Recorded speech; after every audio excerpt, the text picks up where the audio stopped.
حضور علیہ السلام نے اپنے شاگردوں کو، اپنے صحابہ کو، مریدوں کو جو سمجھایا، جو بتایا، انہوں نے اس پر عمل کر کے دکھایا۔ اور اسی طرح جو خواتین کے مسائل ہیں ان میں سب سے زیادہ عمل کرنے والی جو ہیں اول مخاطب قرآن کی، وہ کون ہیں؟ امہات المؤمنین، حضور علیہ السلام کی پاک بیویاں، ہم سب کی مائیں، ہم سب کی مائیں۔ یہ ہے حضور علیہ السلام کے لائے ہوئے دین پر عمل کرنے والی پہلی عورتیں، پہلی خواتین۔ اگر ہمارے لیے مشعل راہ ابو بکر ہیں، عمر ہیں، عثمان ہیں، علی ہیں، طلحہ ہیں، زبیر ہیں، تو خواتین کے لیے بھی رول ماڈل جو ہے وہ خدیجہ ہے، خواتین کے لیے بھی آئیڈیل جو ہے وہ حضرت سودا ہیں، حضرت حفصہ ہیں، حضرت عائشہ ہیں۔ یہ حضور علیہ السلام کی بیویاں جو ہم سب کی مائیں ہیں، جن کو اللہ پاک نے یہ اعزاز دیا کہ ایک تو یہ کہ تم امت کی مائیں ہو، اور اگر نبی تمہارے سے جدا بھی ہو جائے، یعنی وصال بھی نبی کا ہو جائے، انتقال بھی ہو جائے، تو بعد میں بھی تم کسی سے نکاح نہیں کر سکتی۔ یہ درجہ، ماں کا درجہ، ماں سے تو نکاح نہیں ہو سکتا۔ اور قرآن میں بڑے واضح الفاظ میں لَسْتُنَّ كَأَحَدٍ مِّنَ النِّسَاءِ، اے نبی کی بیویوں تم عام عورتوں کی طرح ہو ہی نہیں، تمہاری جیسی کوئی ہے ہی نہیں۔ یہ ان کی فضیلت ہے، ان کا مقام ہے اور ان کا مرتبہ ہے۔ وَلَا أَن تَتَبَدَّلَ مِنْ أَزْوَاجِهِمْ وَلَوْ أَعْجَبَكَ حُسْنُهُنَّ، پھر ان عورتوں کو بھی یہ مقام اور عزت اس طرح سے بھی دیا گیا کہ نبی آپ جو ہیں ان کے بعد جو آپ کی ازواج مطہرات ہیں، آپ بھی اب ان کے بعد نکاح نہ کریں۔ کیسی خوبصورت بات، کتنا مقام دیا گیا۔ تو پچھلے درس کے اندر میں نے نبی اکرم صلی اللہ علیہ وسلم کی سب سے پہلی بیوی، آخری نبی کی پہلی بیوی، آخری امت کی پہلی ماں، آخری امت کی پہلی ماں کون ہے؟ حضرت خدیجہ۔ اور ان کو یہ شرف اور مقام تھا کہ ان کی زندگی کے اندر حضور نے کوئی اور نکاح نہیں کیا۔ حضور کی ساری اولاد سوائے ایک بیٹے ابراہیم کے حضرت خدیجہ سے تھی، اور خدیجہ کا جب انتقال ہوا اس سال کو عام الحزن کے طور پہ یاد رکھا جاتا ہے۔ حضور علیہ السلام اس سال بہت غمزدہ تھے، غمگین تھے، کیونکہ خدیجہ کے انتقال کے تقریباً 3 دن ہی کے بعد آپ کے چچا جناب ابو طالب کا انتقال ہو گیا۔ وہ حضور علیہ السلام کے ہر معاملے کے اندر مددگار اور معاون ہوا کرتے تھے، ساتھ دیا کرتے تھے۔ ان کے بعد حضور علیہ السلام نے جو نکاح کیا کس سے کیا؟ حضرت سودا سے۔ حضرت سودا یہ ہماری دوسری ماں ہے۔ پھر ان کے بعد نکاح کیا حضرت عائشہ سے، جو حضرت ابو بکر صدیق رضی اللہ تعالی عنہ کی بیٹی ہیں، حضرت عائشہ، ان سے نکاح کیا، یہ ہماری تیسری ماں ہے۔ اور ان کے بعد نکاح کیا حضرت حفصہ سے، حضرت حفصہ امہات المومنین میں چوتھے نمبر پر، اور حضرت عمر رضی اللہ تعالیٰ عنہ کی بیٹی، پہلی عائشہ ابو بکر کی بیٹی اور یہ حفصہ عمر کی بیٹی۔ اس لیے نبی اکرم صلی اللہ علیہ وسلم رشتہ دار بھی ہیں ابو بکر اور عمر کے، کیونکہ ابو بکر بھی سسر ہیں اور عمر بھی سسر ہیں۔ اور اگلے دو جو خلفائے راشدین میں سے اگلے دو ہیں عثمان اور علی، وہ دونوں حضور کے داماد ہیں، اور یہ جو پہلے دو ہیں ابو بکر اور عمر، حضور ان کے داماد ہیں۔ دوسرے بعد والے دو وہ حضور کے داماد، اور یہ جو پہلے دو ہیں ابو بکر اور عمر، حضور ان کے داماد، یہ سسر ہیں حضور علیہ السلام کے۔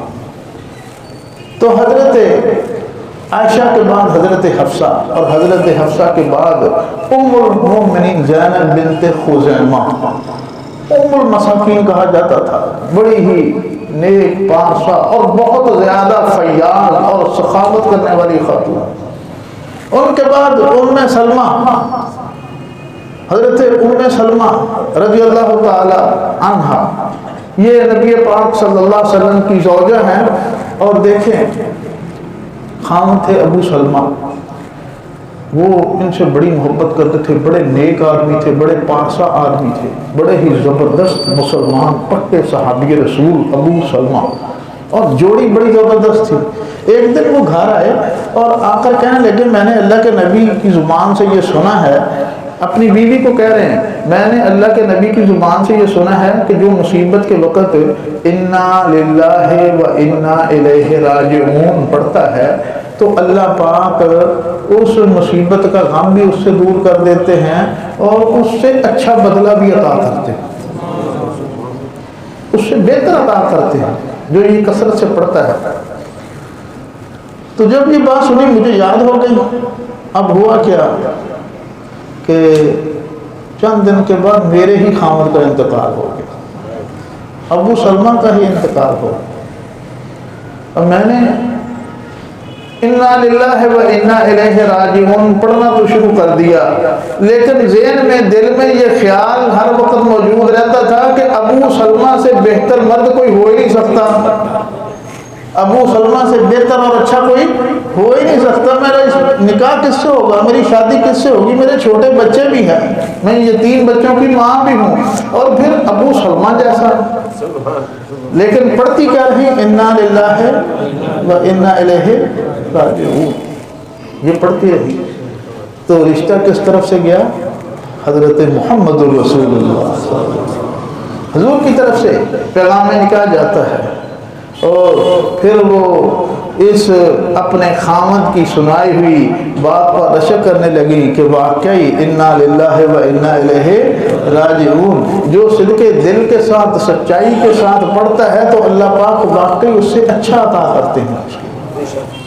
یہ ابو سلمہ تھا، اس سے کہیں بہتر جناب محمد الرسول اللہ، اور ان کے بعد نکاح ہوا ام سلمہ کے بعد حضرت زینب بنت جہش، زینب بنت جہش یہ ہماری ماں ہے۔ اچھا، پیغمبر علیہ الصلوۃ والسلام کے رشتہ داروں میں سے جو حضور کی قریب ترین رشتہ داری میں نکاح ہوا وہ حضرت زینب بنت جہش، حضور کے سکی پھوپھی کی بیٹی زینب بنت جہش، اور یہ اس پر فخر بھی کیا کرتی تھی اور دوسری ازواج پر اپنی فوقیت اور برتری بتایا بھی کرتی تھی کہ بیویاں تم بھی ہو، بیوی میں بھی ہوں، لیکن تم میں سے کوئی حضور کا اتنا قریبی رشتہ دار نہیں ہے، میں حضور کی پھوپھی کی بیٹی ہوں، میرا اور میرے خامد کا جو دادا ہے وہ ایک ہی ہے، عبد المطلب۔ اس بات پر ناز بھی کیا کرتی تھی۔ یہ بھی بڑی مطلب کہ فیاض تھی، سخی تھی، بہت حسین و جمیل اور خوبصورت ہونے کے ساتھ ساتھ حضور علیہ السلام پہلے ان کا نکاح زید سے اپنے غلام سے کیا تھا، جس پر بعد میں بڑا اعتراض آیا کہ یہ کیا ہوا کہ اپنے ہی بیٹے کی طلاق یافتہ بیوی سے خود حضور نے نکاح کر لیا۔ قرآن میں انہی اگلی آیات کے اندر اور پچھلی آیات کے اندر اس مضمون کو بیان بھی کیا گیا ہے۔ حضرت زید جو حضور علیہ السلام کے متبنہ تھے، منہ بولے بیٹے تھے، جب انہوں نے زینب کو طلاق دے دی تو نکاح کس نے کیا؟ حضور علیہ السلام نے خود نکاح فرمایا، اور کفار نے، مشرکین نے، دشمنان رسول نے یہ اعتراض کیا کہ یہ بیٹے کی بیوی سے نکاح کیسے ہو سکتا ہے؟ تو پھر اس رسم کو بھی ختم کیا گیا کہ جو منہ بولا بیٹا ہوتا ہے وہ حقیقی بیٹا نہیں ہوتا، اور منہ بولے بیٹے کو، متبنہ کو، لے پالک کو، جس کے اولاد نہیں ہوتی، وہ کسی جگہ سے اپنے سالے کی بیٹی یا بھانجے یا بھتیجے کو لے لیتے ہیں، گود رکھ لیتے ہیں، اور پھر اپنے ان کاغذات میں، سکول کے سرٹیفکیٹ میں، بے فارم میں، شناختی کارڈ میں اپنی ولدیت اس میں درج کروا لیتے ہیں۔ یہ گناہ ہے، حرام ہے، گناہ کبیرہ ہے۔ کیوں؟ وہ جس کا بیٹا ہے وہ اسی کا بیٹا ہے. اگر تم نے اپنے پاس رکھنا بھی ہے، پالنا بھی ہے، تربیت بھی کرنی ہے، پرورش بھی کرنی ہے، اس کے ساتھ وقت بھی گزارنا ہے، لیکن اس کے باپ کا نام اس سے نہ چھینو، وہ جس کا ہے اسی کا لکھا ہو. یہ سارا مسئلہ ہوتا ہے جائیداد کے لیے، مرنے کے بعد جائیداد کہیں ادھر ادھر نہ چلی جائے. تو وہ بندہ ویسے دے سکتا ہے، نام کر سکتا ہے، اس کے لیے کون سی بات ہے؟ یہ اپنا نام ہی لکھوا لینا سرٹیفکیٹ کے اندر کہ میں ہی اس کا باپ ہوں، حالانکہ باپ نہیں ہے. تو قرآن نے اس باب کے اندر اس بات کی بھی تردید کر دی کہ یہ منہ بولا بیٹا ہوتا ہے، اس کی بیوی سے نکاح ہو سکتا ہے. منہ بولے بیٹے کی بیوی سے نکاح ہو سکتا ہے. تو زید حضور کے صحابی تھے، غلام بھی تھے، ان کی طلاق یافتہ بیوی زینب بنت جہش حضور کی رشتہ داروں میں، باقی بیویوں میں سب سے قریبی رشتہ زینب بنت جہش کا تھا، اور حضور علیہ الصلوۃ والسلام نے ان سے نکاح فرمایا. اور پھر ان کے بعد حضرت جویریہ سردار کی بیٹی ہے جویریہ، پھر ام حبیبہ، پھر صفیہ، پھر میمونہ، یہ حضور علیہ الصلوۃ والسلام کی بیویاں. یہ صفیہ یہ بھی سردار کی بیٹی، جویریہ بھی سردار کی بیٹی، ایک یہودی سرداروں کی بیٹی، ایک عیسائی سرداروں کی بیٹی. اور ام حبیبہ وہ آپ جانتے ہیں کہ ابو سفیان کی بیٹی، حضرت امیر معاویہ رضی اللہ تعالیٰ عنہ کی بہن ام حبیبہ، یہ بھی امت کی ماں ہے. حضور علیہ الصلوۃ والسلام نے یہ بیویاں بیعت وقت بھی رہیں، اور کل نکاح کیے 11 شادیاں کی، 9 بیعت وقت رہیں. اور ایک تو کیونکہ خدیجہ تو پہلے انتقال کر گئی، اور بعد میں پھر حضرت زینب بنت خزیمہ کا بھی انتقال ہو گیا تھا. لیکن یہ 9 بیویوں کے ساتھ رسول اللہ صلی اللہ علیہ وسلم کی جو زندگی ہے وہ انتہائی مثالی ہے. 9 بیویاں گھر کے اندر موجود ہوں، اور گھر کے اندر صفائی حضور کر رہے ہوں. حجرے ہیں علیحدہ ہے، لیکن گھر کے کام، پانی بھرنا، گھر کا کام برتن صاف کرنا، گھر کا کام کپڑے دھونا، گھر کا کام کھانا پکانا اور اس کے اندر مدد کرنا، تعاون کرنا، گھر کا کام جوتا صاف کرنا اور جوتے کو گانٹھنا، یہ تمام امور کے اندر اتنی بیویوں کے ہوتے ہوئے بھی پیغمبر علیہ الصلوۃ والسلام اپنی بیویوں کے شانہ بشانہ ہیں. اور یہاں ایک بیوی ہے اور اس پر 36 کام ہیں، اور ایک کام نہ ہو تو پھر ہمارا منہ دیکھنے کیسے ہے. ایک کام نہ ہو،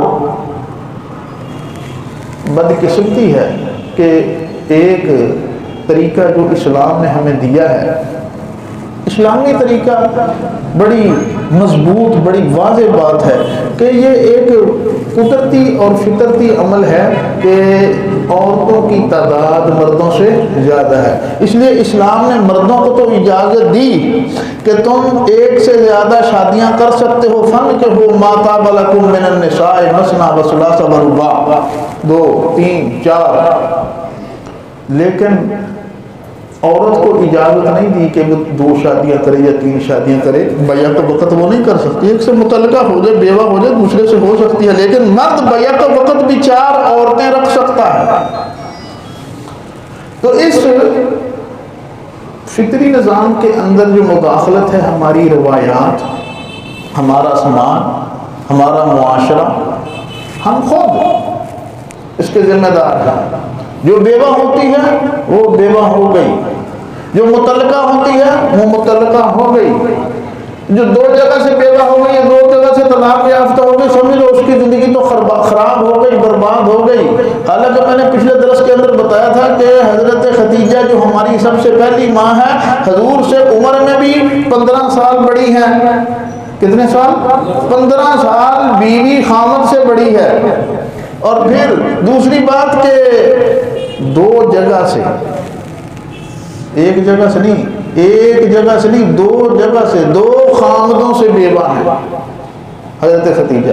اور نکاح کائنات کے سب سے حسین ترین اور افضل ترین انسانوں سے کر رہا.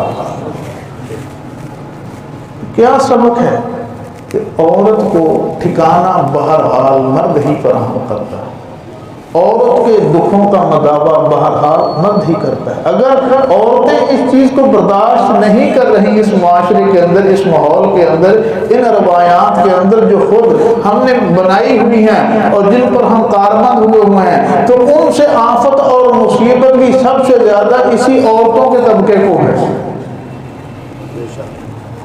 تو پیغمبر علیہ السلام کی یہ جو ازواج ہیں، یہ جو بیویاں ہیں، ان کے بعد کنیزیں، حضرت ماریہ قبطیہ جن سے حضور علیہ السلام کا ایک بیٹا ابراہیم پیدا ہوا، ریحانہ ہے، ایک نفیسہ ہے، ایک اور حضور علیہ السلام کی کنیز تھی۔ لیکن یہ جو ازواج ہیں یا حضور علیہ السلام کی کنیزیں ہیں، ان کی تعداد کو دیکھتے ہوئے کچھ لوگوں کو ہضم نہیں ہوا، انہوں نے اعتراض کر دیا۔ ایک تو اشکال ہمارے ذہن میں آ سکتا ہے کہ اسلام کے اندر کتنی شادیوں کی اجازت ہے؟ 4۔ تو حضور علیہ السلام نے کتنی کی؟ 11۔ تو یہ 4 اور 11 کا یہ کیا فرق ہے؟ تو کچھ چیزیں ایسی ہیں، بڑی واضح بات ہے کہ کچھ چیزیں ایسی ہیں، کچھ معاملات اور احکامات ایسے ہیں کہ جن کے اندر حضور علیہ السلام کو خصوصیت حاصل ہے، وہ حضور کا خاصہ ہے، وہ امت میں کسی کو ملے تو خاصہ کیوں نہیں ہو سکتا؟ ہمیں پسینہ آئے تو مکھیاں کٹھی ہو جائیں، حضور کو پسینہ آئے تو حضرت عائشہ اس پسینے کو شیشی کے اندر بند کر دے، اور پھر جب کسی کی شادی ہو اسی شیشی سے وہ اتنی زیادہ زبردست خوشبو، حضور علیہ السلام جس گلی سے گزرتے صحابہ فرماتے ہیں کہ ہم حضور علیہ السلام کی خوشبو سے پہچان لیتے تھے کہ پیغمبر کا اس گلی سے گزر ہوا۔ تنام عینیا ولا ینام قلبی، ہم سو جائیں تو وضو بھی گیا، وضو ٹوٹ جاتا ہے ہمارے سونے سے نا، ہم بے ہوش ہو گئے، حضور سو بھی جائیں تو وضو نہیں ٹوٹتا۔ تنام عینیا ولا ینام قلبی، میری آنکھیں آرام کرتی ہیں، میرے دل نہیں سوتا۔ ہمیں تصاوب جمائی آتی ہے، جس کے بارے میں حضور نے فرمایا جب جمائی آئے تو منہ کے آگے ہاتھ رکھ لو، یہ شیطانی اثر ہے۔ تو یہ نبی جس کو جمائی نہ آئے، جس پر سستی غالب نہ آئے، اگر نیند بھی آئے تو نیند سے بھی وضو نہ ٹوٹے، وہ پیغمبر جس کے لعاب کے بارے میں تو کہنا ہی کیا کہ لعاب اگر کسی کی ایڑی پہ جاتا ہے وہاں سے زہر ختم ہو جاتا ہے، کسی کی آنکھ میں جاتا ہے وہ آنکھ روشن ہو جاتی ہے، کسی کنویں میں جاتا ہے وہ کنویں کا پانی میٹھا ہو جاتا ہے، کسی کے کھانے میں جاتا ہے وہ کھانا بڑھ کر کئی افراد کا ہو جاتا ہے۔ اس لعاب کی تو برکتیں، اور حضور علیہ السلام کے بول و براز جو پیشاب وغیرہ ہے اس کے بارے میں اکثر محدثین کہتے ہیں کہ وہ بھی پاک تھا۔ اس نبی کے کیا کہنے ہیں، اس کی کیا عظمتیں، وہ پیغمبر جس نبی کے اندر حدیث ہے کہ ایک نبی کے اندر 100 جنتی جوانوں جتنی طاقت ہوتی ہے، 100 جو جیسے آیا، جس نے جس طرح کا چیلنج کیا، حضور علیہ السلام نے اس کا چیلنج قبول کر کے بھی دکھایا۔ کچھ آگے تھے نا کہ چاند کو 2 ٹکڑے کر کے دکھاؤ، تو حضور نے کیے تھے یا نہیں؟ 2 ٹکڑے کر دیے تھے، تو انہوں نے دیکھا، پھر کہنے لگے سحر مستمر، یہ تو کوئی بڑا پکا جادو ہے، سامنے دیکھتے ہوئے۔ باہر سے آنے والے لوگ وہ بھی گواہی دے رہے تھے اگلے دن کہ ہم نے بھی رات چاند کو 2 پہاڑوں پہ علیحدہ ٹکڑوں میں دیکھا ہے، اور چاند کے اندر جو دراڑ ہے آج بھی ہمیں بتا رہی ہے یہ کبھی 2 ٹکڑے ہوا تھا۔ کبھی دیکھا ہے غور سے چاند کو، ہے نا دراڑ اس میں؟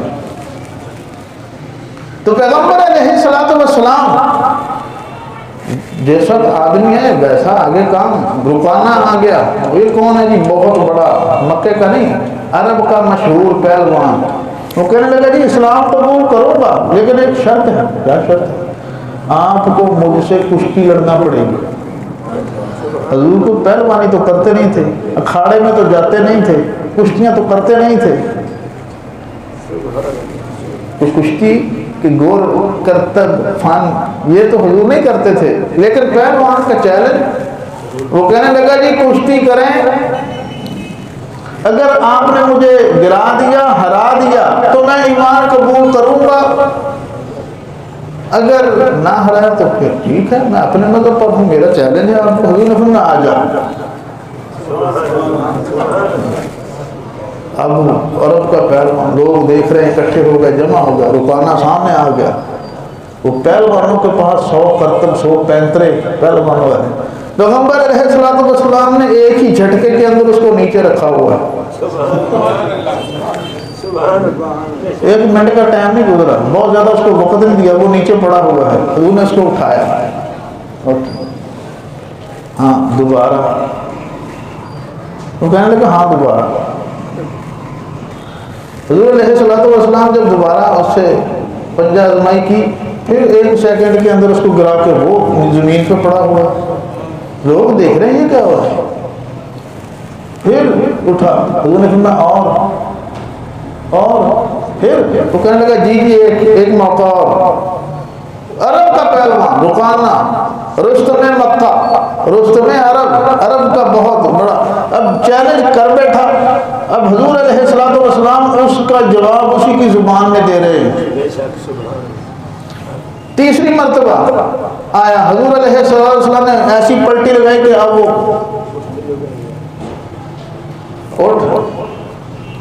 اٹھایا اس کو، اب وہ کہنے لگا جی اشہد ان لا الہ الا اللہ اشہد ان محمد رسول اللہ۔ یہ کوئی پہلوانی طاقت نہیں ہے، وہ کہنے لگا یہ کوئی پہلوانی گور ہے نہیں، یہ کوئی فن نہیں ہے، یہ کوئی اور طاقت ہے آپ کے ساتھ۔ تو رب کریم نے اپنے نبی کو ویسے ہی 100 جنتی مردوں جتنی طاقت عطا کی ہوتی ہے۔ تو اعتراض کرنے والوں نے کیا کہ یہ ایک تو اشکال جو میں نے کہا 4 سے زیادہ، یہ حضور کی خصوصیت ہے کہ آپ کو اللہ پاک نے 4 سے زیادہ کی اجازت دی تھی کہ آپ 4 سے زیادہ شادیاں کر سکتے ہیں۔ یہ حضور کیوں؟ ہمیں اجازت نہیں ہے کہ بغیر افطار کیے اگلے دن کا روزہ شروع کر دیں، جس کو یوم وصال کہتے ہیں، 48 گھنٹے کا روزہ۔ پیغمبر علیہ السلام کو اجازت تھی کہ وہ 48 گھنٹے کا بھی روزہ رکھ لیا کرتے تھے یوم وصال۔ ہم پر تہجد فرض نہیں ہے، حضور پر تہجد بھی فرض تھی۔ بعض ائمہ کا نزدیک حضور پر چاشت اور وتر بھی جو تھے وہ فرض تھے، اور بہت سارے معاملات اور خصوصیات ہیں جو صرف پیغمبر کی ذات کی حد تک محدود ہیں، وہ امت کو حاصل نہیں ہے۔ اس لیے یہ بات تو امت اس پر تو مطمئن ہے اور مانتی ہے، لیکن جو معترضین ہیں، مستشرقین ہیں، جو اہل کتاب کے اندر ان کے دانشور اور پڑھے لکھے مصنفین اور کاتبین ہیں، انہوں نے کچھ اعتراضات کیے ہیں۔ یاد رکھیں جو مستشرقین ہیں نا، کفار یہود و نصارہ ہنود، انہوں نے حضور علیہ السلام کی بہت ساری، اسلام کی بہت ساری باتوں پر تنقید بھی کی۔ کچھ چند باتوں میں سے ایک یہ بھی ہے کہ نکاح اتنے کیوں ہوئے، یہ مسلمانوں کے نبی نے نکاح اتنے کیوں کیے۔ ایک وہ غلام اور باندی والے مسئلے کے اندر انہوں نے اعتراض کیا، ایک حضور کے نکاح پر اعتراض کیا، ایک جنگ کے اوپر حضور علیہ السلام کے اوپر اعتراض کیا۔ یہ کیسا مذہب ہے جو قتل و قتال کی، جہاد کی، جنگ کی اجازت دیتا ہے؟ یہ کیسا مذہب ہے جو لوگوں کو، مردوں کو، عورتوں کو غلام اور باندی بنانے کی اجازت دیتا ہے؟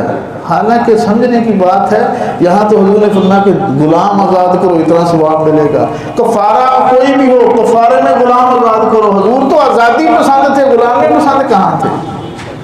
وہ تو غلامی کی زنجیریں جو لوگوں کے انسانوں کی گردنوں میں ڈالی ہوئی تھی، پیغمبر علیہ السلام نے تو ان زنجیروں کو توڑا ہے۔ تو حضور علیہ السلام کے نکاح کی، کثرت نکاح کی بہت ساری وجوہ ہیں۔ ایک یہ کہ ایک انسان کی باہر کی زندگی ہوتی ہے، گھر کی زندگی ہوتی ہے۔ گھر کی زندگی کیونکہ حضور، میں نے پہلے جو شروع میں کہا تھا کہ صرف مردوں کے لیے نہیں، حضور جو دین مذہب لے کر آئے وہ مردوں اور عورتوں کے لیے لے کر آئے۔ تو جو عورتوں کے مسائل ہیں وہ عورتوں کے ذریعے سے ہی عورتوں تک پہنچ سکتے تھے۔ تو تعدد نکاح کے اندر ایک حکمت یہ بھی ہے کہ حضور کی جو گھریلو اور خاندگی زندگی ہے یہ امت کی تمام خواتین تک پہنچ جائے۔ اس لیے حضرت عائشہ دیکھیں کہ تقریباً 2210 روایات کی راوی ہیں۔ اتنی احادیث حضرت عائشہ سے مروی ہیں، اور دیگر حضور علیہ السلام کی جو ازواج ہیں ان سے بھی احادیث مروی ہیں۔ تو حضور علیہ السلام نے کسی جگہ کسی قبیلے کو شرف بخشنے کے لیے، کسی قبیلے کو شرف بخشنے کے لیے، کسی بیوہ مطلقہ بے آسرا کو سہارا دینے کے لیے، دین کی دعوت کے لیے، دین کی اشاعت کے لیے، دین کے پھیلانے کے لیے، اسلام کی سربلندی کے لیے، سب سے بڑی بات کہ جس مقصد کے لیے آئے تھے، بلغ ما انزل الیک من ربک، کہ دین کا پیغام ہر ایک تک پہنچے جہاں تک بساط اور طاقت ہو۔ تو پھر اس مقصد کے حصول کے لیے حضور علیہ السلام نے یہ نکاح کیے تھے۔ نعوذ باللہ، معاذ اللہ۔